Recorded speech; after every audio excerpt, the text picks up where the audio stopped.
날 사랑한다 말 참 좋도다.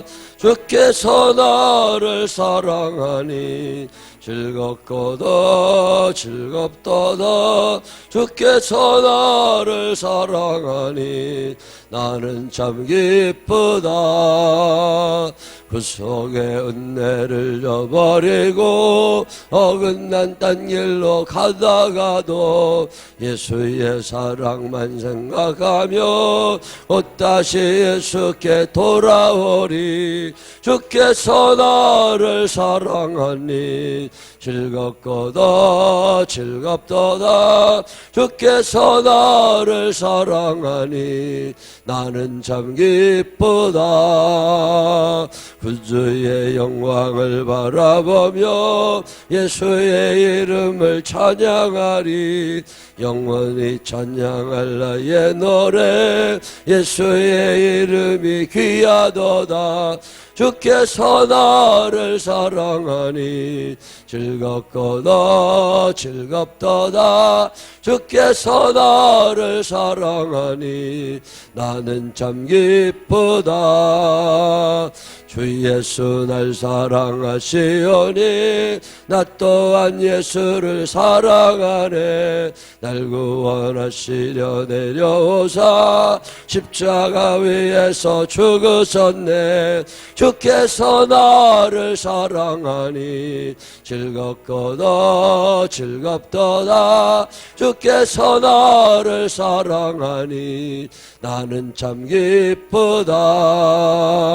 주 예수 날 사랑하시오니 마귀가 놀라서 물러가네. 주 나를 이렇게 사랑하니 그 사랑 어떻게 보답할까. 주께서 나를 사랑하니 즐겁거든 즐겁도다. 주께서 나를 사랑하니 나는 참 기쁘. 사절합니다.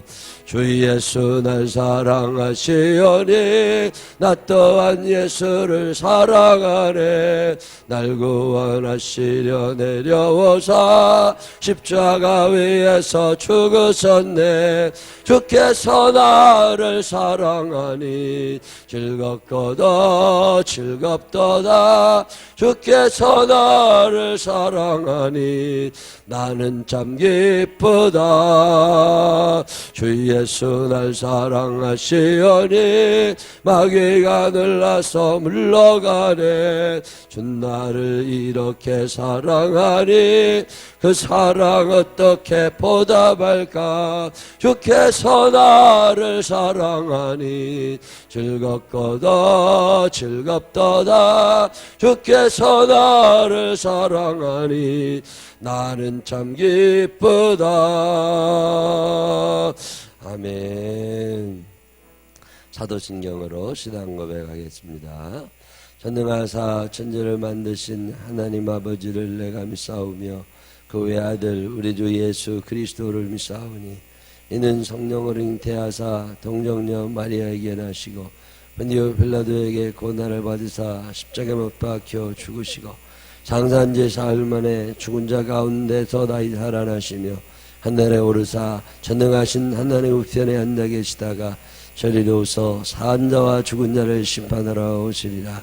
성령을 믿사오며 거룩한 공회와 성도가 조리동하는 것과 죄를 사주시는 것과 몸이 다시 사는 것과 영원히 사는 것을 믿사옵나이다. 아멘. 오늘 우리에게 주신 하나님의 말씀은 사도행전 5장 38절로 42절에 있는 말씀입니다.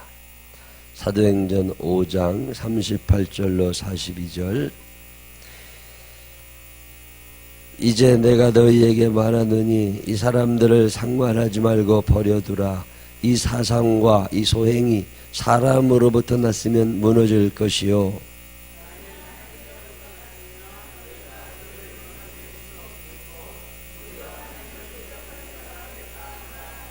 그들이 옳게 여겨 사도들을 불러들여 채찍질하며 예수의 이름으로 말하는 것을 금하고 놓으니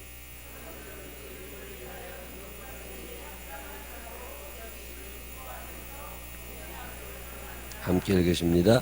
그들이 날마다 성전에 있든지 집에 있든지 예수는 그리스도라고 가르치기와 전도하기를 그치지 아니하니라. 아멘. 찬양 있겠습니다.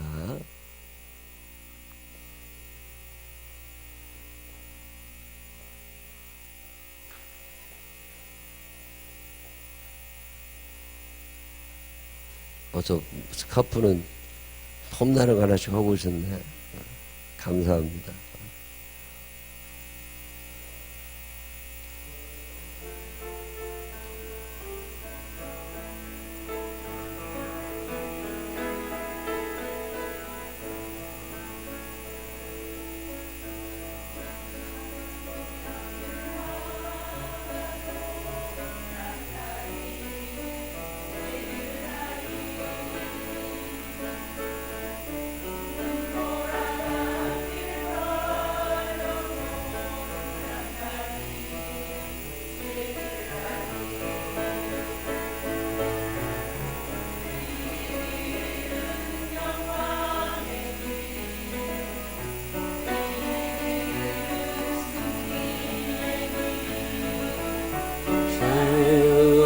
하신 주님이 십자가 지고 가신 길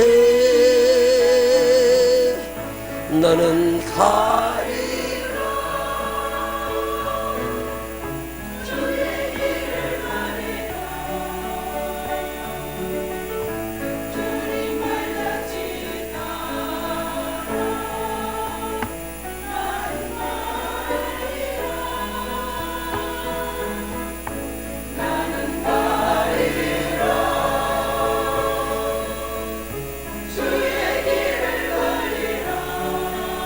따라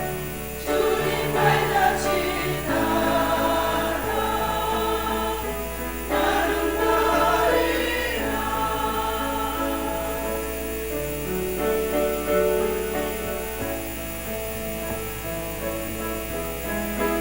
주님 말같이 따라 나는 가리라. 험한 파도와 길 막아도 난 가리.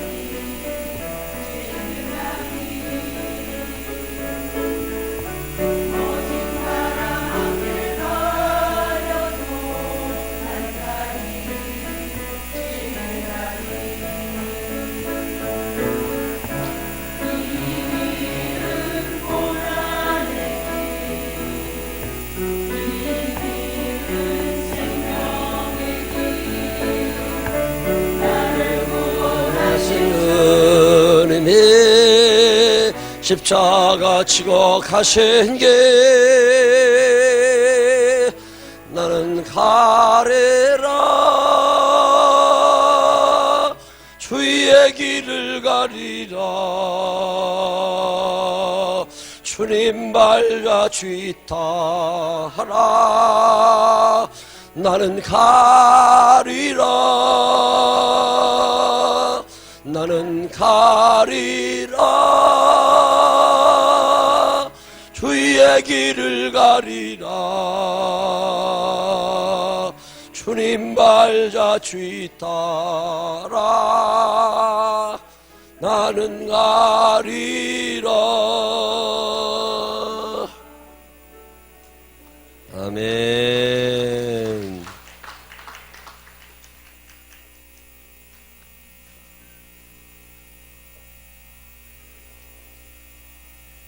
오늘 아침에 중앙일보 봤더니 NC 아세요? 야구단 NC? 프로야구 2등 구단 NC 야구단 그 테임즈 선수가 누군지 아세요? 테임즈? 이번에 MVP 받았더라고요. 40홈런 40도루인가 뭐 해가지고 야 근데 이렇게 보니까 NC 전략 분석팀이 있대. 그 팀에서 저 사람은 우리 NC 구단에 오면 잘할 수 있는 사람이라고, 무명의 선수 같은 사람을, 그게 테임즈라네요. 그래서 너는 스윙 자세를 이렇게 바꾸면 된다. 그 굉장히 정확하게 분석한답니다. 다른 구단은 없는데 NC만 있대. 그래가지고 선수들을 정확하게 분석해서 이 사람은 이렇게 가르치고 이렇게 코치해야 되고 그거를 쫙 해가지고서 데이터를 탁 내가지고 그거를 이렇게 그래서 사람을 무명의 선수를 일약 스타로 박병호보다도 표가 더 많이 나왔다니까 테임즈. 그 테임즈를 발굴해내고 연구한 사람이 누군지 아세요? 우리 임권사님 아들이야. 오늘 신문 났더라고. 야, 내가 너무 반가웠어요. 지난번에 동생 결혼식에 가서 봤거든. 내가 본 사람이야. 우리 한명래 권사님 아들. 내가 참 오늘 신문 보고 반가워. 야, 그 별 직업 다 있더라고. 선수들 개발해가지고 너무 감사해. 훌륭한 아드님 두셔서 예수만 믿으면 돼. 그 아들은 예수를 안 믿어. 동생은 잘 믿는데. 오늘 너무 신문 보고 반가워하고 축하드립니다. 우리 박수 한번 해주시기 바랍니다. 우리 이 시간에 하나님께로 난 자라는 제목으로 우리 목사님 말씀하실 때 큰 은혜의 시간 되시길 바랍니다. 할렐루야를 환영합니다. 할렐루야. 할렐루야. 우리 교회는 최고 교회인 것 같아요. 예, 아유, 찬양도 얼마나 잘하시는지 내가 미치겠어 그냥.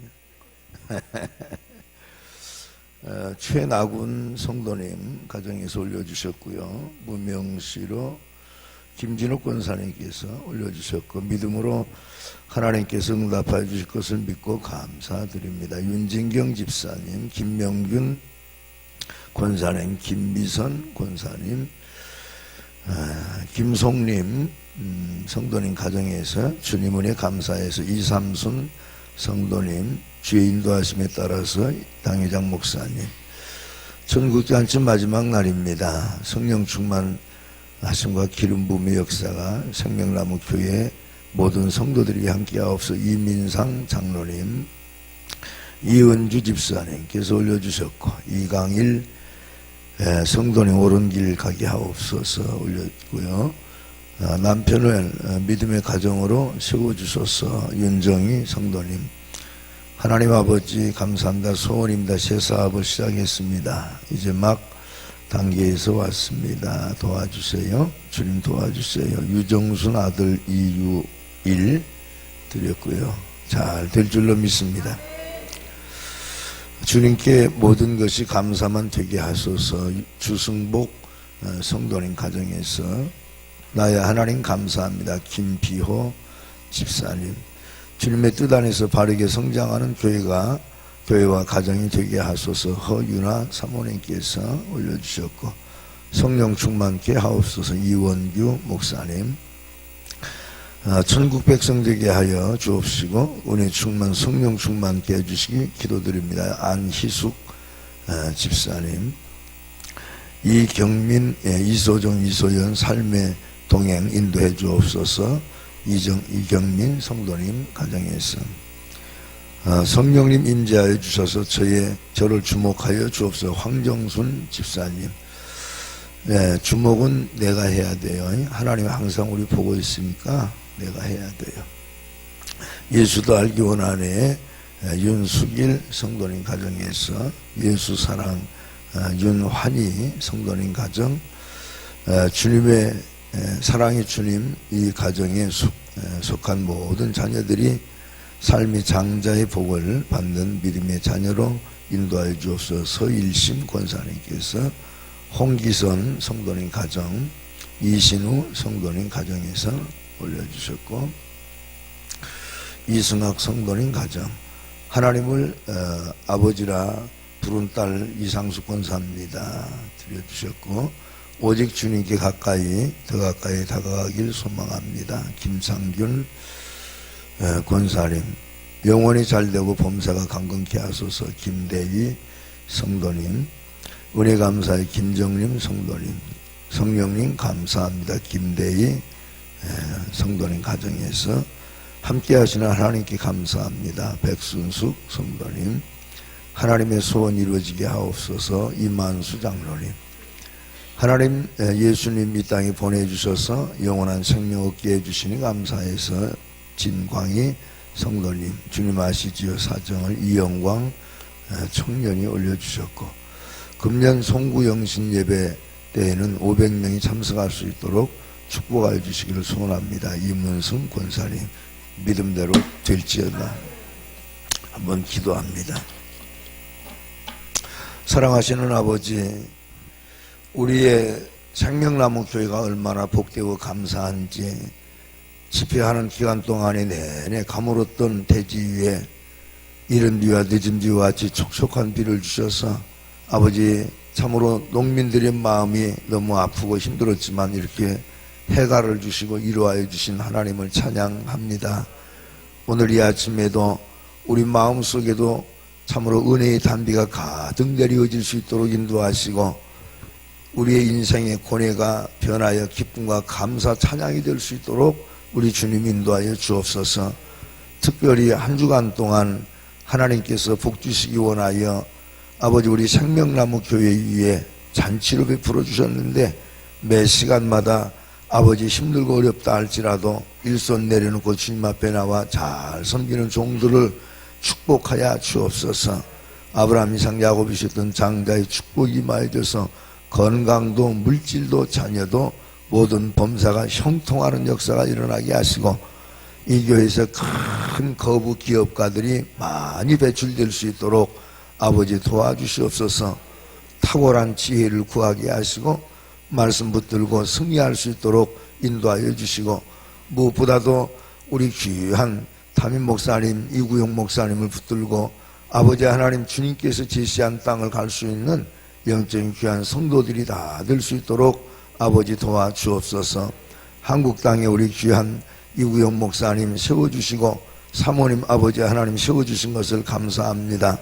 우리 목사님 참으로 삼천리 방방곡곡 참으로 열방을 다니며 복음 전할 때 죽어져가는 영혼들이 많이 돌아오게 하시고 아버지 그 땀의 노고가 결실이 우리의 생명나무 교회의 부흥으로 이루어질 수 있도록 인도하여 주옵소서. 장로님들을 축복해 주시고 권사님들을 축복하여 주시옵소서. 무엇보다도 아버지 새로운 성도들을 기대하고 아버지 많이 전도해서 이 교회가 든든하게 서가는 초대교회 같은 역사가 나타날 수 있도록 복을 더하여 주옵소서. 이 아침에도 나온 믿음의 자녀들 예물 드려진 손길마다 기름 부어주시고 아버지 하나님 그 물질이 우리 삶에 씨앗돼서 100배, 500배, 1000배, 만배라도 복받는 귀한 종들로 역사하여 주옵소서. 거룩하신 예수님 이름으로 간절히 축복 기도 올려옵나이다. 아멘. 할렐루야. 잘 나오셨습니다. 우리 좌우 전후에 계신 분들에게 당신이 최고입니다. 복 받으세요. 그래요. 아이고 우리 강아지들 또 왔네. 까꿍. 아침에 이렇게 손을 흔들어 주니까 지도 막 손을 흔들어요. 얼마나 예쁜지. 저를 한번 따라하십니다. 나는 하나님께 난 자입니다. 이 처치, 교회라고 하는 것을 에클레시아라 그래요.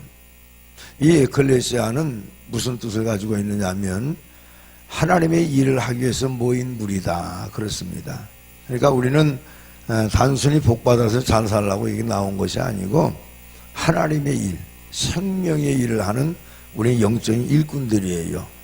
저는 여기 와서 내가 존경하는 우리 이 목사님 참 이 교회 와서 여러분들 이렇게 뵈면서 뭐 목사님 사모님 생명 걸고 목회하는 모습도 너무 감동스럽지만은 또 우리 부목사님들이나 전사님들이 최선을 다해서 조력하는 모습도 너무 감사하고 또 매 시간마다 이렇게 악기로 또 찬양으로 영광을 돌리는 여러분들이 정말 자랑의 면류관이다 하는 생각이 들어가요. 그거 여러분 주님 오실 그날까지 더 강하게 더 크게 확장시키는 여러분 돼서 아름다운 에클레시아를 이루기를 주님의 이름으로 축원합니다. 이 에클레시아는 두 가지 성도들을 분류할 수 있어요. 하나는 사람에게서 난 사람입니다. 그런데 이 사람에게 난 사람도 자기 의지를 가지고 신앙생활을 좀 합니다.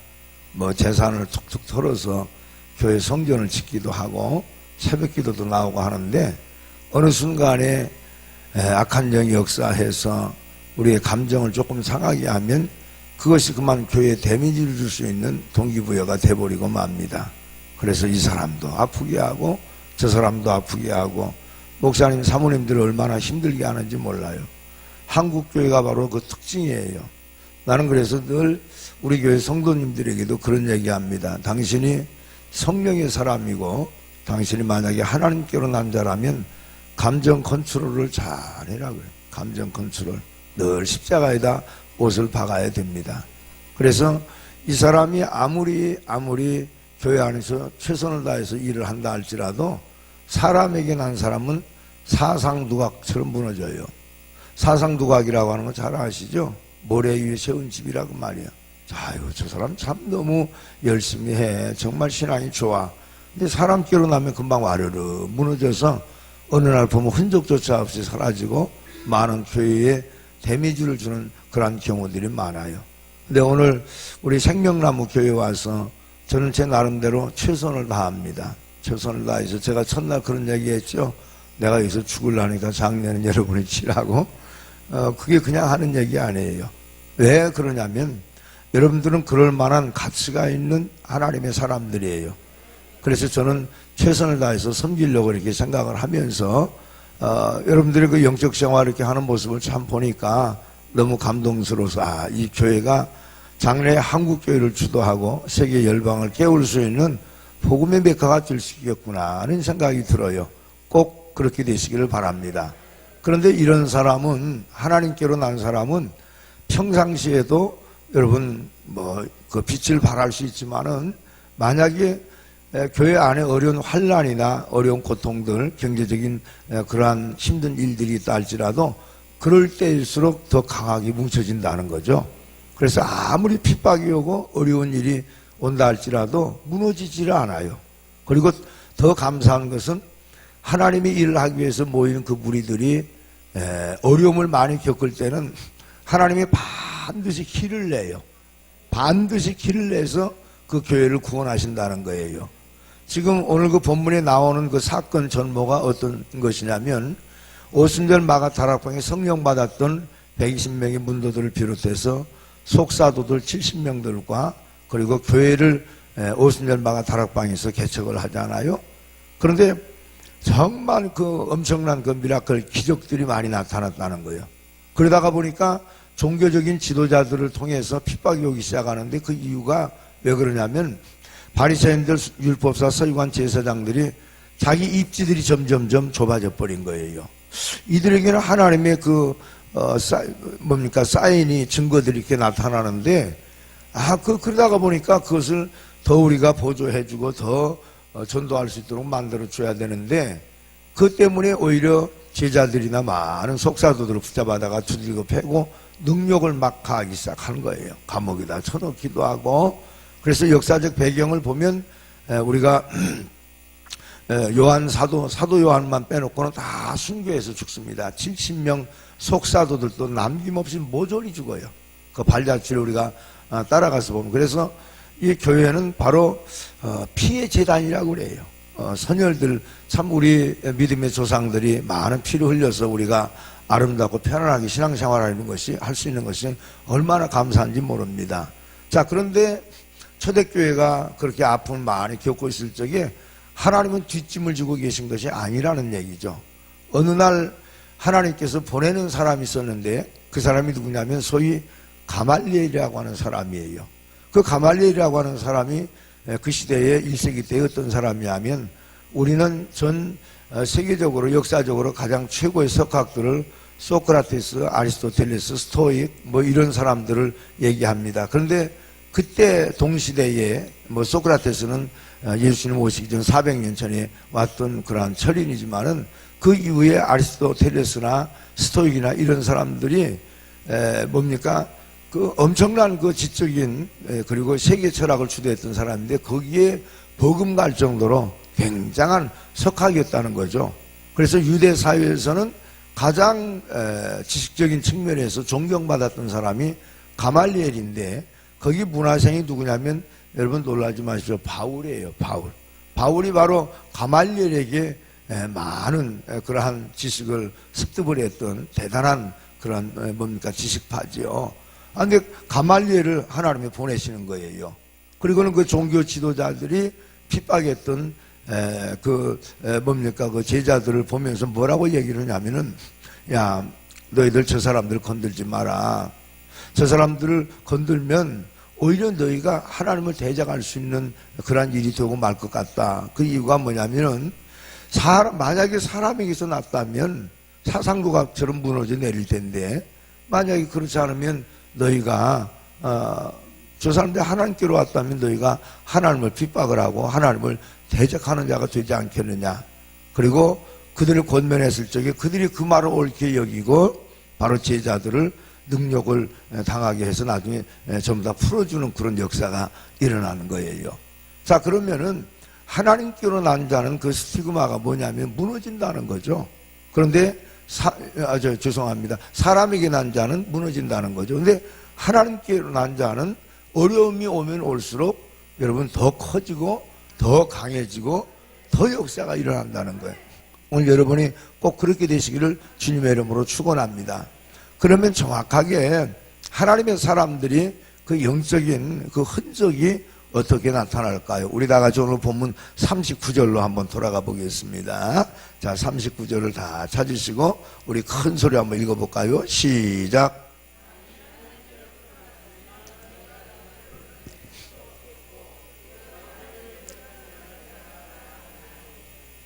자, 여기 보니까 하나님께로 났으면 그들이 무너질 수 없고 무너뜨릴 수 없다는 거예요. 아무리 사람이 회방을 하고 아무리 여러분 그를 갖다가 핍박으로 한다 할지라도 무너지지 아니하리라. 왜 그럴까요? 왜 그렇죠? 여러분들처럼 믿음으로 하기 때문에 그래요. 사람의 의리나 사람의 의지 가지고 하는 것이 아니라 하나님이 우리에게 선물로 주신 믿음을 사용하기 때문에 인간이 아무리 강해도 하나님을 믿는 믿음의 자녀들을 무너뜨릴 수가 없다는 거예요. 자, 여러분, 우리가 히브리서 11장에 가서 보면은 역사적인 위대한 거성들이 쫙 기록이 됩니다. 근데 그들 이름 앞에 전치사가 놓여 있는데 뭐라고 놓여 있습니까? 바이 페이스. 믿음으로 에녹은, 믿음으로 노아는, 믿음으로 아브라함은, 믿음으로, 여러분, 그 앞에 이름 앞에 믿음으로라고 하는 그런 전치사가 이렇게 놓여 있다고 말이죠. 그러니까 이 사람들은 시대적으로 하나님이 일을 했을 적에 자기 지식으로 한 것이 아니고 돈으로 한 것이 아니고 뭘로 했다? 믿음으로 했다는 거예요. 여러분, 믿음이라고 하는 것은 하나님이 아브라함에게 큰 믿음을 주신 게 아니에요. 아브라함, 이삭, 야곱, 에녹, 노아 그 어떤 사람에게도 하나님은 동일하게 주신 거예요. 그러나 중요한 것은 어떤 사람은 역사가 일어나고 어떤 사람은 역사가 일어나지 않는 그 이유가 뭐냐? 그 믿음을 확장시키는 사람은 하나님의 기적이 나타나요. 이건 시대와 역사를 초월합니다. 나는 여러분들 교회가 정말 기적이 상식이 되는 교회가 되기를 원해요. 기적이 평범하게 일어나야 됩니다. 아이고, 그런 기적이 일어났어. 이것이 아니에요. 교회는 여러분 모든 세상 가운데 탁월한 하나님의 영성으로 일어나가는 여러분 조직체이기 때문에요. 이 오르가니제이션이 여러분 뭘 만들어내느냐? 사람을 변화시키는 기적을 만드는 거예요. 청와대를 가도 화이트하우스를 가도 여러분 사람이 변화됐다고 하는 말을 역사적으로 찾아볼 수가 없어.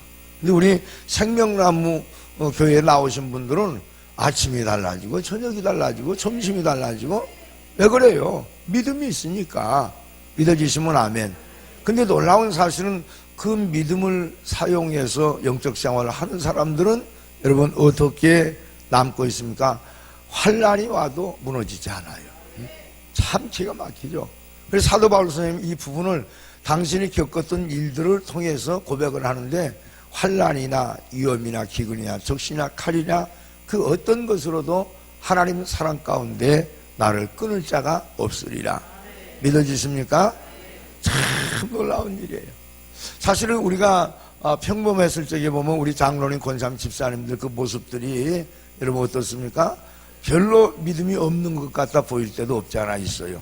근데 하나님께로 난 사람이 만약에 어떤 환란이면 그때 그냥 믿음이 막 반짝반짝 막 빛이 나고 아주 그냥 그때부터 발산하기 시작해요. 참 더군다나 사람은 여러분 잘 될 때보다 어려울 때 그 빛이 발산을 하더라고요. 우리 교회에 박영주 집사님이라고 하는 분이 계세요. 젊은 분인데 전도를 해가지고 처음에 그 자매님을 전도를 해가지고 우리 교회에 와서 말씀을 받는데 이제 제가 초청을 하고 예수를 믿게 하고 예수 이제 고백하게 하고 뭐 성령을 받았는데 그때부터 막 날로 달라지는데 권사 장로보다 훨씬 믿음이 좋아져요. 참 신기하더라고. 은혜 받고 나서 주일 한번 나오더니 나중에 수예배도 나오고 그리고 새벽 예배도 나오고 그래요. 그런데 그러고 나서 이제 나중에 집사가 되기까지 이렇게 짧은 기간 동안에 3년 안에 모든 것들이 권찰 집사를 다 이렇게 하는 양반인데 그렇게 나와서 울어요. 그러면 나는 이제 처음에 구원받아서 감사해서 울고 나중에 회개하다가 울고 여러분 우리는 어떻게 해야 돼요? 눈물 뒤에는 기쁨이 있어야 될 거 아니에요. 그런데 늘 그렇게 우는 거예요. 그래서 하루는 제가 목양실로 불러서 박집사 목양실로 내려와 봐라. 왜 그렇게 우냐. 울어서 늘 우는 것도 감사하고 은혜지만은 그래도 눈물이 있으면 하나님은 기쁨을 주신다. 여러분 저녁에는 울음이 기수갈지라도 아침에는 기쁨이 오리라 그랬잖아요. 그러면 사실은 그 눈물이라고 하는 것이 우리 마음속에 영적인 노폐물을 다 쏟아내놓는 진주와 같은 겁니다. 그러니까 마음속에 위로받지 않는 사람은 눈물을 못 흘려요. 그러면 눈물이 오면 감격도 있어야 되잖아요. 그래서 제가 물어봤어요. 그랬더니 시뻘건 눈으로 나를 이렇게 쳐다보면서 눈물이 글썽글썽 해가지고 그런 얘기를 해요. 목사님 사실대로 다 얘기해도 돼요? 그래서 그럼 너 지금까지 나한테 거짓말했냐?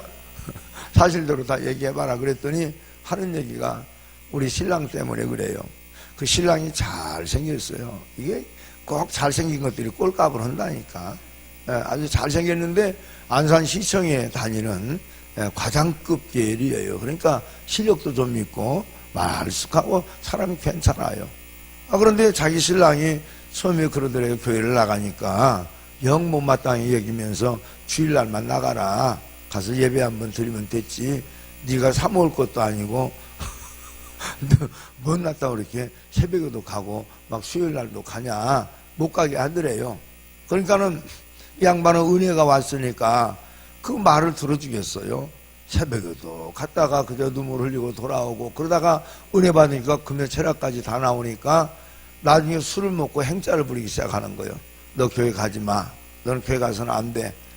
그렇게 막 핍박을 하기 시작하는 거예요. 근데 그때 그 아픔을 많이 겪고 있으면서도 자기 두 여동생과 두 재랑들, 식솔들 그리고 자기 남동생 하나 여러분 세 가정을 1년 안에 다 구원을 다 시켜버린 거예요. 그러니까 그 양반이 그냥 그 구역 하나가 식구들로 이렇게 다 모여진 거예요. 그런데 그렇게 전도를 하는데 자기 남편이 전도가 안 되는 거니까 하나님이 환난을 주셔서 기도하게 만들고 사람 만들어 놓고 그 남편 구원하시려고 작정하신 거예요. 여러분 남편들이 안 돌아오죠? 절대 절망하지 마세요. 아내의 피눈물은 하나님이 절대로 놓치지 않은 보석입니다.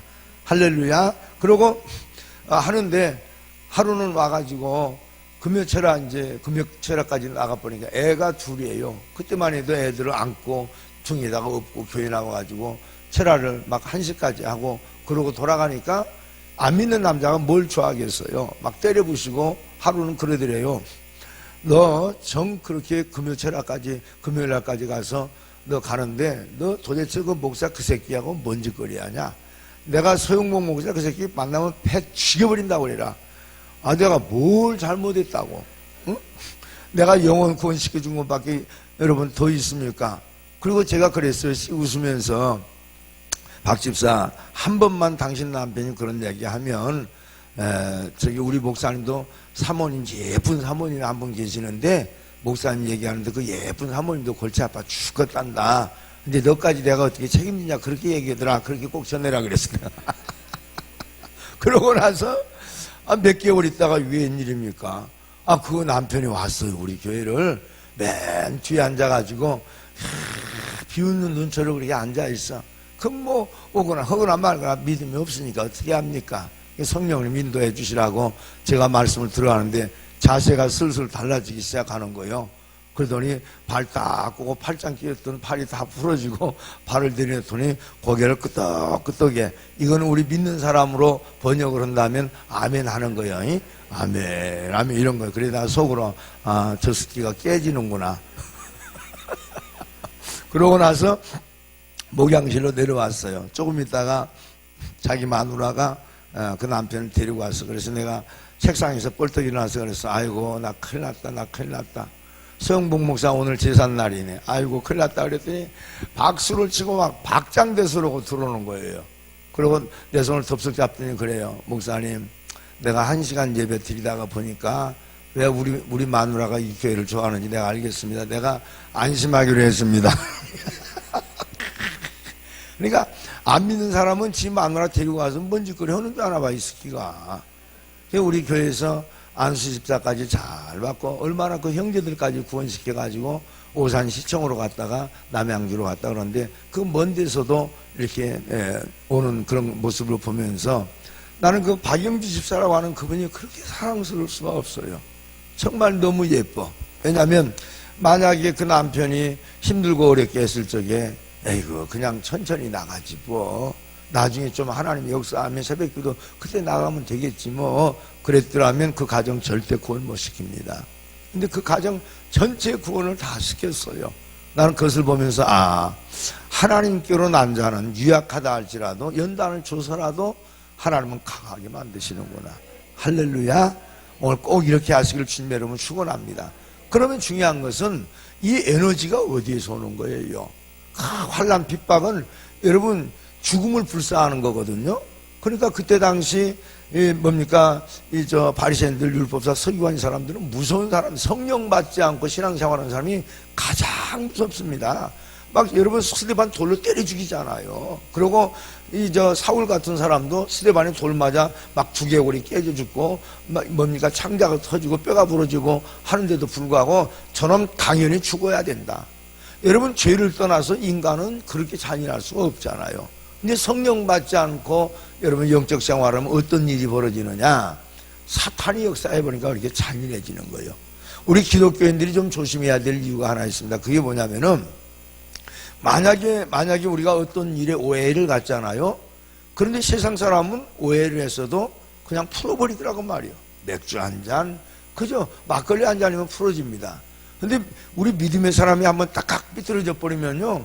목사님이 그 옆에서 사랑합니다 인사하라고 그러면은 사랑합니다 그래고 속으로는 이 새끼 너는 지쳤어 이 새끼야 이런다고요. 이게 끝까지 안 풀어져. 그 왜 그러냐면 그 사람이 나빠서 그런 게 아니고 여러분 사탄이 역사해버리면은 끝까지 죽을 때까지 등지고 살아요.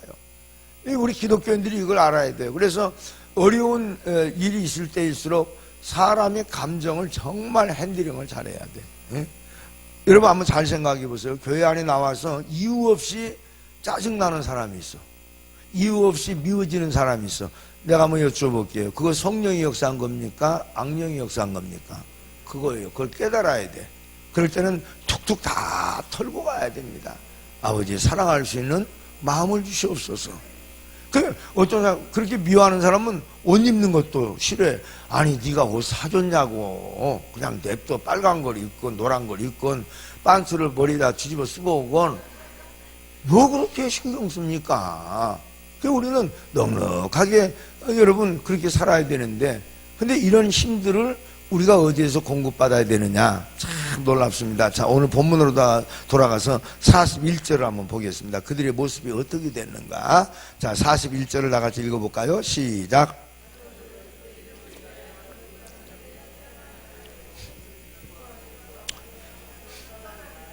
자, 능력받는 일에 여러분 합당한 일로 여기고 기뻐했다 그랬어요. 이게 정신 나간 사람들이죠. 능력을 받으면 아파하고 힘들어하는 거잖아요. 그런데 오히려 그것을 합당한 일로 여기고 기뻐했더라. 이것이 어디서 왔을까? 바로 여러분 프레이어 타임, 기도할 때 오는 겁니다. 참 놀라운 일이에요. 자, 이 사람들은 여러분 한번 보세요. 성서학적으로 보면은 정말 비굴한 사람들이에요. 예수님 살아계실 때만 해도 뭐라고 얘기했습니다. 베드로가 여기 있는 사람이 다 버린다 할지라도 난 주님 버리지 않겠습니다. 그랬더니 제자들이 그 말을 듣고 화를 내면서 우리도 다 그러하니라 얘기했어요.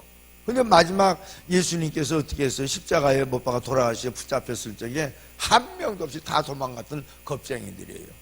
오히려 놀라운 사실은 여러분 마르다, 마리아, 살로메 같은 그런 여자들이 한 30-40명 정도는요 예수님 십자가 못 박게 돌아가신 장소까지 갑니다. 그런 걸 보면 참 여자들이요 사랑받을 수 있는 존재들이에요. 교회 안에서 남자들보다 영적 생활 더 잘해요.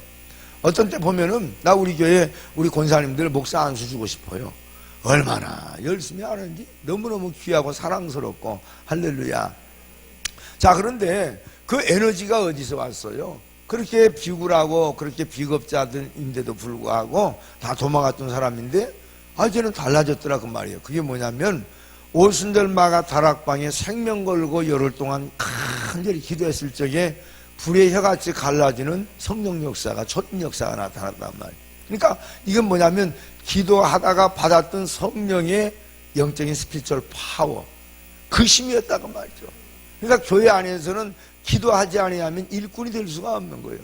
만약에 기도하지 않고 일하면 사상누각처럼 무너져 버리고 말아요. 제가 어제도 여러분들에게 말씀을 드렸죠. 신앙생활을 하려고 열심히 노력하지 마라. 그 노력하기 전에 우리는 뭘 해야 돼요? 내 마음속에 나를 회방하고 있는 야고비를 잡아내야 된다면, 야고비만 잡아버리면 누가 일을 합니까? 이스라엘이 일하죠. 거듭난 영이 일을 한다고 말이에요. 그래서 이 기도라고 하는 것은 여러분 기도에 대해서 가장 심도 높게 잘 글을 썼던 분이 바로 E.M. 바운지라고 하는 사람입니다.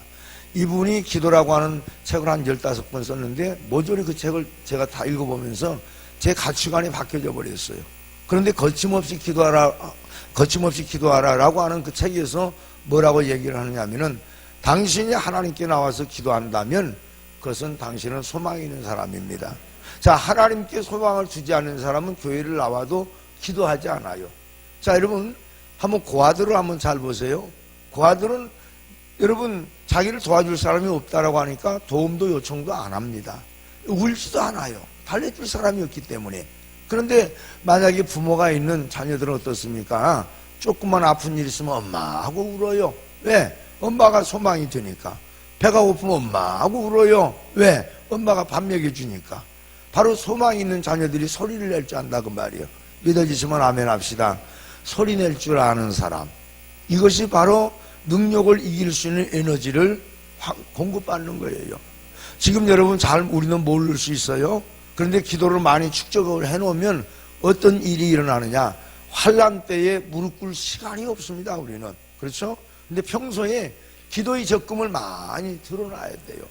자, 여러분 돈을 벌어서 주머니 넣고 다니면 우선에 쓰기는 참 좋지요. 근데 나중에 문제가 툭 터지면 이 사람은 여러분 어떻습니까? 그 자리 꼬꾸라지고 만다고 말이에요. 그러나 힘들어도 조금씩 세이빙을 하고, 여러분 은행에 어카운트를 터가지고 여러분 잘 세이빙을 해보십시오. 나중에 문제가 툭 터져서 걱정을 안 해. 왜 그 돈 갖다 쓰면 되죠. 그러니까 우리 믿음의 사람들이 평소에 시간이 있고 아무런 문제가 없을 적에 되도록 기도 적금을 많이 들어놔야 돼요. 이게 무슨 얘기냐면은 우리가 요한계시록에 가서 보면은 사도 요한이가 여러분 그 반모섬에서 기도하다가 하늘 세계를 3층천을 봐버립니다.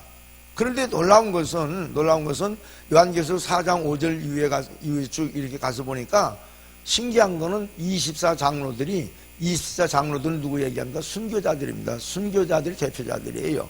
순교자들이 큰 여러분 금쟁반을 다 가지고 있는 거예요. 천상의 하늘을 보니까 여러분 성부 하나님 우편 보좌에 어린 양 예수 그리스도가 서 계시고 24장로들이 있는데 가만히 앉아 있는 게 아니에요. 뭔가를 막 밑에서 올라오는데 뭔가를 막 받는 거예요. 그게 금향로입니다. 금향로. 그런데 가만히 그 환상이 열렸던 사도 요한이가 가만히 봤더니 세상이에요. 그것이 뭐냐면 지상에서 여러분 기도하는 성도들의 기도의 향연이었더라. 요한계시록에 가서는 그렇게 나와요. 그러니까 여러분 이 금대접을 가지고 이 기도가 쑥 올라오면 그놈을 덥석덥석 받는 거예요. 근데 여러분 그것이 금대접이잖아요. 그 금이라고 하는 것은 뭐냐면 변질되지 않는 것이에요. 이 천상의 세계에서 24장로들이 가지고 있는 금대접 위에 기도가 딱 올라가면 그 기도가 막 살아 움직이는 거예요. 그러면 그 금대접을 누구께로 갑니까? 어린 양 예수께로 가지고 가요. 그러면 이 어린 양 예수가 흠양하시는 거예요. 아, 우리 그저 김장로가 기도했네. 우리 최장로가 최집사가 그저 어떤 성도가 기도했네. 흠양하시는 것은 왜 하십니까? 응답하시려고. 거기에 여러분 하나님이 영적인 에너지가 공급되는 놀라운 모토가 거기서부터 이렇게 형성이 되는 겁니다. 나는 여러분 여기 와서 어제 어린아이들 여기 앞에 나와서 기도하는데 너무 감동이 돼요. 여기도 젊은 아이들 보니까 주의 종 깔놈들이 있고요. 난 깜짝 놀랐어요. 이 믿음들이 우리 어른들 믿음보다 더 좋아요. 최선을 다해서 제가 이렇게 기도를 하는데 여러분들 차세대를 위해서 기도 많이 하세요. 지금 저런 아이들이 교회 와서 잠자고 하는 거 별거 아닌 게 느껴지죠? 저런 놈들 속에서 앞으로 이정자가 나오고 법관이 나오고 주의 종이 나오고 기라성 같은 하나님의 종들이 나온다는 말이에요. 여러분 교회 안에 데리고 오는 자녀들은 절대 지옥 자식이 되지를 않습니다. 꼭 쓰임 받아요. 여러분 최근 들어서 이제 그 수능 시험 보고 나서 우리가 결과를 기다리고 많이 기도하고 있습니다만은 그 자녀들을 위해서 기도 많이 하시기를 바랍니다. 왜냐하면 아마 여러분들은 우리나라 사람이라고 그러면 원종수 권사를 모르는 사람이 없을 거예요. 이 원종수 권사를 보니까 처음에 고등학교 1학년 때에 400명 전교생 중에 몇 등을 했느냐? 386등인가 했어. 간신히 꼴등을 면한 사람이야. 근데 386등인가를 한 사람인데 그 어머니가 새벽에 새벽 기도를 가려면 3시 반에 일어나시는 거예요. 왜? 교회가 시골에는 멀지 않아요. 그리고 3, 40분씩 걸어갔다 오면은 그 새벽에 애가 곤히 잠자고 있을 적에 와서 이마에다가 손을 대고 여러분 기도를 해주는 거예요. 그러니까 이 원종수 권사는 이것이 가장 싫은 거예요. 여러분 한 6시 정도면 애들이 얼마나 고나게 잠잡니까? 근데 그저 그냥 차가운 손으로 손을 대고 기도하니까 얼마나 짜증이 나겠어. 근데 원래 이 심성이 좋은 아이였던 것 같아요. 그런데 그렇게 하다가 보니까 짜증이 나도 그냥 눈을 감고 있는데 어느 날 어머니가 그 아이 머리에다가 손을 대고 하나님, 우리 아들이 공부 잘하는 거 저는 크게 원치 않지만은 이 아이가 공부를 잘해야 하나님의 영광이 드러납니다. 그러니 하나님 이 아이 머리를 열어주셔서 성령이 임하게 하시고 한 번 읽고 듣고 쓰는 거 기억되게 하시고 이 아이가 하나님의 영광을 드러내게 하소서. 어머니 눈물이 아들 얼굴로 뚝뚝 떨어지는 거예요. 그때 그 아들 마음속에 불이 확 붙어버린 거예요. 도대체 우리 어머니가 믿는 하나님은 어떤 하나님일까? 우리 어머니가 그저 몇 시간씩 왔다 갔다 하면서 기도하시면서 저렇게 눈물 흘릴 만한 하나님 그 가치 있는 신앙을 가지고 있는 것일까? 그렇다면 우리 어머니가 믿는 하나님 진짜 살아계신다면 나도 한번 새벽 기도를 한번 해보자. 그리고 고등학교 2학년 때부터 이 아이가 새벽 기도를 엄마를 따라가서 하는 거예요. 고등학교 2학년짜리가 이게 보통 문제입니까? 엄마를 따라가서 계속 여러분 신앙생활을 하는데 어떤 일이 납니까? 충격적인 것은 고등학교를 여러분 전교 1등으로 졸업을 합니다. 자, 여러분 멍청하다고 그랬어요. 공부 못했다고 그랬습니다. 그런데 여러분 세상이 고등학교 중학생이라고는 이해가 되지요. 고등학교 때는 이제는 여러분 공부가 되지 않습니다. 그렇잖아요. 근데 고등학교 2학년 때 1년 만에 여러분 전교 1등을 하고 서울대학교 수석으로 들어가서 4년 풀스칼라십을 다 받고 수석으로 졸업을 하고 시카고 의대에 들어가가지고 또 수석을 한 거예요. 그리고 나서 그때부터 어머니 기도가 이렇게 나를 만들었습니다. 그 간증을 하고 있는 거예요. 할렐루야. 그러니까 여러분 한번 어린 자녀들 한번 잘 보세요. 아이고 지혜비 닮아가지고 멍청이야. 뭘 지혜비 닮아서 반반 닮은 거지. 그게 왜 그러냐? 여러분 잘 보세요. 이상은 누가 깨닫게 합니까? 하나님이 깨닫게. 여러분 하나님이 예를 들어서 뇌를 만드셨다면 뇌 구조를 주님이 움직여버리면 끝난다고 말이에요. 사이클만 딱 돌려버리면은 끝나요. 저는 여러분 건망증이 굉장히 심한 사람이에요. 그래서 공부할 때에도 참 암기하는 거 그런 걸 싫어했습니다. 그러니까 제가 미국에 있을 적에 전도사 때 이제 목사 안수를 받으려고 하니까 겁이 덜컥 나더라고. 전도사는 그런 대로 해먹었어. 저는 전사 때부터 교회를 개척을 해가지고 했거든요. 그러니까 있는 거 없는 거 다 해서 열심히 뛰다 보니까 교회가 부흥이 되더라고요. 근데 이제 목사 안수를 또 받으려고 생각하니까 겁이 덜컥나 이제 코를 끼는구나. 그러면 이제 지식도 다 바닥이 났을 텐데, 내가 가지고 있는 거 지금까지 공부한 거 바닥이 났을 텐데 어떻게 할꼬? 다른 게 없더라고요. 하나님을 의지해야 되겠구나. 내 머리 가지고는 도저히 말씀을 전할 수 있는 사람이 아니구나 저는 생각을 하고 장기 금식 기도를 들어갔어요. 미국에서 나 혼자 있을 적에 40일을 금식 기도를 하는데 진짜 미치겠더라고요. 25kg가 줄어들어요. 25kg 바짝 말라가지고, 저 인도의 간디 여러분 단식할 때 봤죠? 이렇게 생깁니다. 25kg가 줄어들어 버린데 파리가 손에 앉으면은 어떻게 해야 돼요? 그냥 흔들어 버리면 되잖아요. 근데 고민을 하는 거야.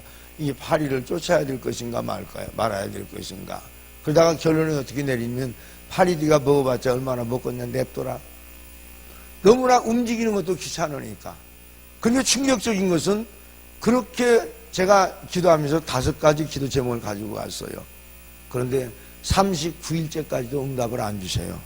와, 충격이더라고. 그래서 저는 그때 39일째 되던 날 그런 기도했어요. 하나님이 저를 택하지 않으셨군요. 저는 그 길을 가지 않겠습니다. 그러고 마지막 마무리 하려고 데크에 누웠어요. 마룻바닥 같은 데 딱 누웠는데 신기하더라고요. 하나님의 음성이 딱 한 번 들려와요. 네가 죽으려고 40일 금식 기도하는 놈이 뭔 놈의 요구 조건이 그렇게 많냐. 하나님이 5가지도 요구 조건이 많대. 이 짜증나는 일이야. 죽으려고 온 놈이 5가지는 가져가야 될 거 아니요? 근데 하나님이 뭐라고 말씀을 하시냐면, 너 죽으려고만 소원 가져라. 딱 죽으려고만 소원을 가지래. 너 죽으면 네가 산다는 거야. 나는 이해를 못했어요. 그래, 죽자. 그러고 누웠어. 그러고 이제 몇 시간만 있으면 끝나는 날입니다. 저는 이제 1시간을 남겨놓고 40일을 마쳤어요. 40일을 다 하면 교만해질 것 같아. 예수님도 40을 했는데. 그래서 1시간 땡긴 거예요. 배고파서 땡긴 게 아니고. 진짜 저는 그렇게 기도를 하고 이제 들어갔는데, 문제는 뭐냐면은, 딱 누워서 그러기 상태로 포기를 하는데, 그 신기하대. 지금부터 개인적인 감정이니까 이해하고 들으십시오. 눈을 감고 있는데, 가득 낀 하늘이 열리는 거예요. 그 크라우드가 구름이 거치면서, 여러분, 공상과학영화에서 나왔던 그 레이저 빔 있잖아요. 그런 빛 같은 것이 팔뚝만한 빛이 위에서부터 쫙 내려오는 거예요. 너무 신기해. 저 하는데 제 머릿속으로 쫙 들어가는데 한 2, 3초 정도. 그러고 나서 제가 항상 머리가 무거웠어요. 항상 공부는 이제 대학 다닐 적에는 저는 조금 상위권에 좀 했습니다만은 국민학교, 중고등학교 때는 꽁지에서 뺑뺑 돌았어. 그러니 내가 무슨 목회를 하냐고요. 그런데 그래서 항상 머리가 무거웠는데, 그때 당시 무슨 생각을 했냐면, 저는 그런 상상을 해봤어. 칼로 이렇게 쭉 여기를 딱 해서 해골을 열어서 속에 골을 빼가지고 뇌를 빼서 시원한 아이스워러에다가 담궜다가 다시 한번 집어넣었으면 쓰겠다. 머리가 항상 무거우니까 제가 그런 생각을 했어요. 근데 그것이 쫙 들어가는데요, 머리가 말이죠, 시원해요. 그렇게 시원할 수가 없어.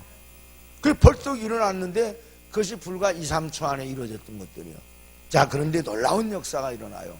그때부터 성경이 읽어지기 시작하고, 어떤 책이고 성경이고 뭐 읽었다면 메모리가 되기 시작하는 거야. 너무 충격이 돼요. 그래서 저는 그때부터 하나님께서 목회를 하기 이렇게 만들어주고 하시더라고요. 이게 무슨 얘기냐면, 이건 개인적인 간증이라 그랬어요.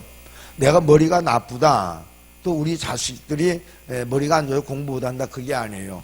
여러분, 머리가 나쁜 것 같은데도 하나님이 여러분 영으로 의의 빛을 비춰버리면 역사가 일어난단 말이에요. 말라기 4장 2절에 가서 보면, 여러분, 여호와를 경외하는데 의로운 해가 떠오른다고 그랬잖아요. 의로운 해가 뭐예요? 힐링하는 바로 여러분 뭡니까? 성령님이시라 그 말이에요. 그러니까 여호와의 라파의 영이 딱 오면은, 여러분, 우리 영적인 것뿐만이 아니고 뇌까지도 치료해버리면은 뇌세포가 살아나버려요. 이거 바로 이겁니다. 그래서 나는 여러분들에게 아까 원종수 원사가 얘기한 것처럼 애들에게 새벽기도 딱 끝나고 돌아가면 애들은 머리다 손대고 기도해 봅시다. 부모는 아무리 독한 놈이라도 자식 기도할 때는 눈물이 쏟아집니다. 할렐루야. 그 눈물을 하나님은 보시는 거예요. 그래서 우리는 여러분 어떻게 해야 됩니까? 기도했을 적에 능력을 이길 수 있는 에너지가 와요. 믿어지시면 아멘. 그러면 마지막으로 이렇게 그 능력을 이겨가면서 해야 될 일들이 뭐냐고 말이에요. 아픈 그런 트라우마를 가지고 사실은 여러분 우리 믿는 사람들이요 엄청 많은 상처들을 많이 받게 됩니다. 세상으로부터. 근데 거의 대적을 안 하잖아요. 근데 그것을 이길 수 있는 에너지가 바로 기도라고 하는 것인데 그 기도를 해야 될 이유가 뭐냐? 우리의 인생의 마지막 펄포즈가 뭐냐? 목적이 뭐냐? 오늘 본문 41절에 42절에 나와 있습니다. 자, 우리 42절을 다 같이 한번 읽어볼까요? 큰 소리 읽습니다. 시작.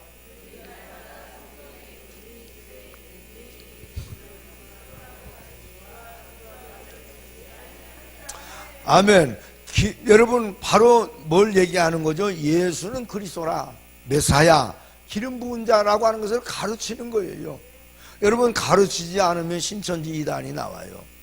여러분 가르치지 않으면 잘못된 사이비 종교들이 나오고. 그래서 교회 안에서는 목사님이 바이블 스터디하고 가르치면은 100% 나와서 그 말씀을 들어야 됩니다. 예수는 여러분 아는 것이 뭐예요? 영생이라고 그랬잖아요. 그리고 또 하나는 예수를 전하는 전도가 있어야 된다고 말이에요. 우리 한번 따라합시다. 전도합시다. 마지막 결론은 바로 전도, 영생, 여러분 생명 구하는 것이 우리의 목적이라고 말이에요. 만약에 내가 성령 충만하다? 그런데 전도 안 하고 있다? 이 사람은 성령 받은 사람이 아니에요. 왜? 성령이 주신 목적이 뭐예요? 사도행전 1장 8절에 가서 보니까 오직 성령이 너희에게 마시면 너희가 권능을 받고 예루살렘과 온 유대와 사마리아 땅까지 이르러 내 증인 되리라. 이 증인은 원어에 가서는 마데티스라고 하는 동명사를 사용하고 있는데 순교자라는 뜻이에요. 내가 죽어서라도 예수를 전하는 것입니다. 제가 장안동에 가면 장안동 교회가 있는데 그 교회를 2번을 집회를 갔는데 거기 풀빵 장사 하시는 권사님 한 분이, 집사님 한 분이 계세요. 근데 남편이 죽고 나서 어렵게 그 두 딸들을 기르는데 고민이 하나가 있어. 제가 첫 번 집회를 가든가 식사 대접을 이렇게 하더라고요. 그러면서 그 고민을 털어놔. 뭔 고민을 하느냐 하면은, 목사님, 우리 애가요, 이제 고등학교 2학년이고, 딸 아이는 중학교 지금 1학년인가 되는, 3학년인가 되는데, 참 고민이에요. 그 왜 고민이 돼요? 그랬더니, 이것들이 공부를 너무 잘한다는 거예요. 그래서 누구 약 올려? 내가 그랬어요. 그랬더니, 목사님 진짜예요. 내가 풀빵 팔아가지고 그것들 대학을 어떻게 됩니까? 대학들이 어떻게 됩니까? 근데 이것들이 죽어라고 밤새도록 공부를 한다는 거예요. 그게 고민이야. 별 희한한 고민도 다 있대. 그래서 제가 그랬어요. 야, 행복의 기운 소리하지 마십시오. 그리고 걱정하지 말고 그저 오는 사람마다 전도 많이 하고, 이 아이들은 하나님이 책임지는 아이들이니까 전교에서 보통 1, 2등을 다투는 애들이래요. 그러니 뭐가 걱정이야. 그러니까 여러분 더군다나 이게 사립대 같은 데는 1,000만 원이 넘어가지 않아요, 입학금이. 그런 얘기를 해요. 그래 내가 전도를 이제 좀 하라고 그런 얘기를 해놓고, 그 뒤에 집회를 갔는데 큰아이가 대학을 당당하게 들어간 거야. 저기 뭡니까, 연세대학교를 들어갔어요. 그래가지고 입학자금도 다른 사람이 다 대줬다는 거예요. 그러면서 2번째 식사 대접을 하면서 간증을 해요. 목사님, 제가 목사님 말씀 듣고요, 순종하다가 내가 땡 잡은 사람이에요. 그래서 땡 잡은 사람이 한둘이 해야지, 보통 일어난 일들입니다. 그랬더니 간증을 하는데, 야, 은혜가 되대요. 무슨 얘기냐면, 목사님이 이 붕어빵 파는 것도 하나님의 경륜과 섭리가 숨겨져 있으니까 붕어빵 팔려고 하지 말고 영생을 사라, 영혼을 사라. 한 마리씩이라도 좀 더 주고 오는 사람마다 막 전도해서 따뜻 끓여주고 그렇게 해서 한번 해봐라. 그랬더니 마인드가 달라진 거예요. 그래서 1,000원어치 사도 한두 마리씩 더 주고, 여러분 저기 1,000원어치 사는데 한두 마리 더 주면 무슨 놈 얼어 죽을 장사가 남느냐고요. 그런데 그렇게 하는데 이상한 것은 마음이 기뻐지고 사람이 보글보글 찌글찌글 뽀글뽀글 사람이 모이 들기 시작하더라는 거예요. 근데 어느 날 보니까 고급 승용차가 한 대 딱 오더니 딱 멈추더니 두 부부가, 아주 젠틀한 두 부부가 딱 내리고 딸 하나가 내리더래요. 고등학교 다닐 정도 되는. 그러더니 붕어빵 3,000원어치를 사더래. 그래서 참 너무 이제 부럽기도 하고 그래서 전도를 좀 했답니다. 근데 그렇습니까? 고개를 끄덕끄덕 하더래요. 그들이 꼭 그 시간 되면 오후 6시나 6시 반 정도가 되면 아마 애들 이제 학교에서 파는 시간인데 올 때마다 3,000원씩을 사가더래요. 그래서 몇 개씩 더 준 거예요. 너댓 개씩 더 주고 막 이렇게 축복해드리고 아이고 따님이 정말 예쁘게 생겼네요. 교회 나오셔서 구원 받으셔야 됩니다. 여러분 한번 보세요. 교회 나와서 구원받고 복 받으셔야 됩니다. 이게 누가 누구한테 복을 얘기하겠어? 고급 승용차 여러분 타고 온 가정한테 붕어빵 파는 붕어빵쟁이가 예수 믿고 복 받으세요? 믿겨지느냐 그 말이에요. 근데 놀라운 사실은 전도를 받아가지고 딸을 데리고 교회 와서 등록을 시킨 거야. 이야, 이 복음이라고 하는 것이 얼마나 중요하냐면 전하면 된다는 거예요. 믿습니까? 안 전하니까 안 되는 거예요. 그래가지고 얘기를 했는데 그 뒤부터 세례를 받고 한 6개월 있다가 세례를 받고 나중에 보니까 이게 웬일입니까? 오지를 않더래요. 그래서 한 몇 주 동안 안 와서 그 집으로 전화를 해봤더니 집에 전화도 안 받고 그래서 집에를 가봤대요. 그랬더니 아파트에 이사를 가버렸대요. 장안동 아파트에서. 가슴이 철렁 내려앉고 아무리 연락을 해도 연락이 안 되고 왜 그럴까 하고 한참 있다가 보니까 한 2달 정도 됐는데 두 부부가 왔더래요. 딸을 데리고 오지 않고. 너무 깜짝 놀래가지고 웬일입니까? 어떻게 됐습니까? 그런 딸을 어디 갔습니까? 그랬더니 그 부인이 눈물을 찍어내면서 그런 얘기를 하더래요. 사실 우리 딸이 백혈암이 있었는데 어려서부터 태어날 때부터 백혈암은 있었는데 그 아이가 시한부 인생이었습니다. 그런데 대학교나 들어가고 나서 그런 일이 있을 줄 알았는데 애가 그만 하나님 품에 안겼습니다. 근데 집에 와서 이렇게 보면은 집에 모든 물품들이 전부 다 그 딸이 다 손 모습이 다 있는 건데 그게 너무 가슴이 아프고 그래서 외동딸인데 우리 여기 그냥 이사 가자. 꼴보기 싫다. 저는 살림살이도 꼴보기 싫으니까 그걸 다 놔둬버리고 바로 옆 동네로 이사를 가서 아파트를 또 산 거예요. 그러고 나서 가만히 신앙생활도 접어버리고 안 하는데 그 부인이 밤에 이제 너무 그리우니까 새끼가 죽었으니 밤에 꿈을 꾸는데 아주 아름다운 꽃밭이 쫙 이렇게 전개가 됐는데 세상에서 맡아보지 못한 그런 막 향기가 나오더래요. 근데 자기 딸이 꽃밭에 있으면서 엄마하고 손짓을 하는데 소리는 안 들리는데 손짓을 막 하더래요. 그래서 막 이름을 부르고 따라가는데 계속 따라오라고 그러더래. 그럼 손짓을 하고 그래. 끝까지 따라가다가 나중에 깜짝 놀래 버떡 깼는데 꿈이더라는 거예요. 그런데 신기한 거는 자기가 꿈속에서 몇 분 동안 그 환경을 봤을 적에 세상에서 그렇게 아름다운 데는 자기가 본 적이 없더라는 거예요. 그리고 자기 딸 세상에서 봤던 얼굴이 아니에요. 막 빛이 나고 그렇게 행복하게 보여드려. 저것이 바로 천국이구나. 남편에게 밤에 잠자다가 깨워가지고 그 얘기를 하니까 남편이 여보 우리 교회 나가야 되겠다. 가만히 보니까 우리 딸이 구원받았다면 천국에서 우리 만날 수 있잖아. 그러고 찾아온 거예요. 얼마나 감동스럽습니까? 그러면서 여러분 주머니에서 봉투 한 장을 꺼내드려요. 우리 딸이 사실은 고등학교 이번에 3학년 올라가서 대학 시험을 봐야 되는데 그때 대학 자금을 준비를 해놨는데 우리 딸이 천국 갔으니 이 뭔 필요가 있어. 이 돈 다른 데다 쓴 것이 아니라 우리 딸이 아마 당신 딸한테 주는 것을 가장 기쁘게 여길 겁니다. 큰딸 대학 자금으로 쓰시려고 1,200만 원을 주더랍니다. 기가 막힌 일이에요. 그래가지고 그 딸이 그거 가지고 대학 자금으로 들어가게 되고 또 장학금까지 받아가지고 애들이 그렇게 공부 잘한다고 행복한 간증을 하면서 저에게 식사 대접을 한 얘기를 들었습니다. 할렐루야. 따라합시다. 전도가 대박이다. 통일이 대박이 아니요. 뭐가 대박이다? 자, 오늘 저녁에는 마지막 레스트 타임이 설교는 지금까지 여러분들 여기 감사 예물들 많이 드렸어요. 오늘 저녁에 감사 예물 드리지 마세요. 충분히 감사 예물 했어요. 이제는 전도 예물을 드리십시오. 대신 전도 예물을 여러분들이 전도해야 될 분들 계시죠? 요건 꼭 하십시오. 참 중요하더라고요. 이름을 기억나는 대로 다 적으십시오. 다 적고 하나님이 영혼들을 구원해 주세요. 그리고 먼저 제단 앞에 이것을 올리시기를 바랍니다. 그리고 우리가 오늘 저녁에 마지막 기도하고 제가 전도 노하우를 또 여러분들에게 말씀을 해드릴 거예요. 할렐루야. 자, 남편, 아내, 자식, 부모님들 늘 사랑한다고 얘기하지만 예수 안 믿으면 어디 가요? 어디 가죠? 그러면 당신은 천국 가지 않아. 이런 이율 배반적인 행동이 어디 있습니까? 음식 하나만 먹어도 엄마 생각이 나고, 여러분 맛있는 거 하나만 먹어도 새끼 생각이 나서 데리다가 먹일 정도인데, 여러분 지옥이라고 하는 데가 어떤 데예요? 불로 막 지글지글 구워지는데도 여러분 죽지 않는 데가, 그 고통을 느끼면서 죽지 않는 데가 거기고요. 손이 뚝뚝뚝 칼로 잘라져 나가는데 그 아픔을 겪으면서도 죽지 않는 데가 지옥이라고요. 거기 사랑하는 사람을 보내야 되겠냐는 얘기죠.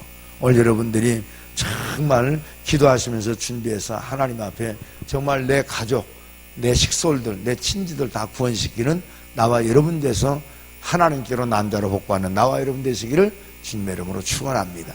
기도하겠습니다. 거룩하신 아버지 하나님, 은혜 감사합니다. 우리 생명나무 교회 큰 복 주셔서 아버지 오늘 마지막을 당합니다.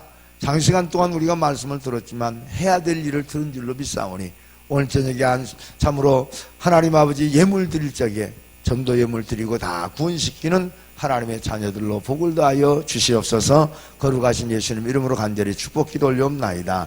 아멘. 할렐루야. 우리 하나님께 박수로 영광 돌리십니다. 자, 손을 다 드세요. 손을